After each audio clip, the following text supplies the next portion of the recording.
So I guess the beginning is really all about this highly unpredictable and complex environment which we're facing.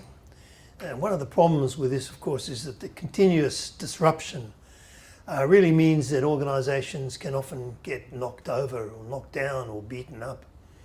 And this can be very expensive, both in terms of loss of employment, mental health, and of course the financial implications of the organisation failing. So one of the things that I guess we've questioned has been this definition of resilience. The classical definition is that when you get knocked down, you can bounce back again. Now, we have a problem with this definition in that being knocked over and then getting up again has two major problems with it. The first is that if you get knocked down and bounce back again, by the time you get back, the conditions are still the same and you've come back with the same capabilities, which doesn't make a lot of sense. The other factor is, of course, we cannot discount the tremendous emotional, physical, mental and financial pain that you suffer. So a better way to think of resilience is really to bounce forward.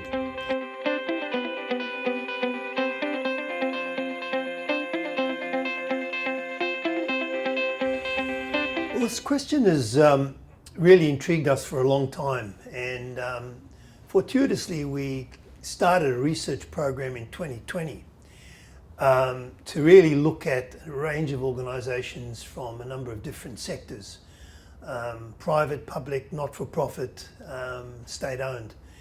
And our objective was really to try and understand the practices of organisations that had displayed high levels of resilience. In other words, that had been able to work their way through enormous disruption and changes in their industry or sector and continue to thrive.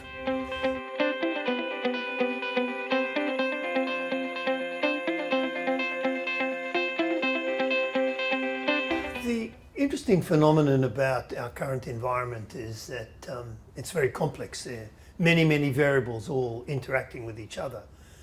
And one of the key outcomes of a complex environment is, of course, the uncertainty that follows. Now, this has led some observers to say that what we're actually doing is we're living in a logarithmic environment, meaning that it's really changing at an ever-increasing rate.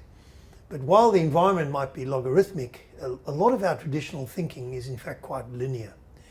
So in a way, it isn't really very well suited to the nature of the changing and uncertain environment.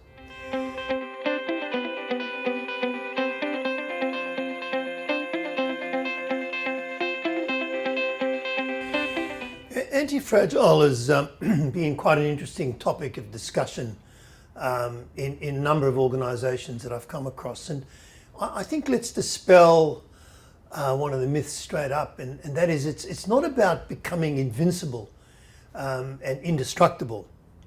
Instead, it's really about being able to learn from the disruption in the environment and innovating, developing new ways of designing your organisation, your processes, your management to enable you to really operate well despite the disruption and continue to prosper and thrive.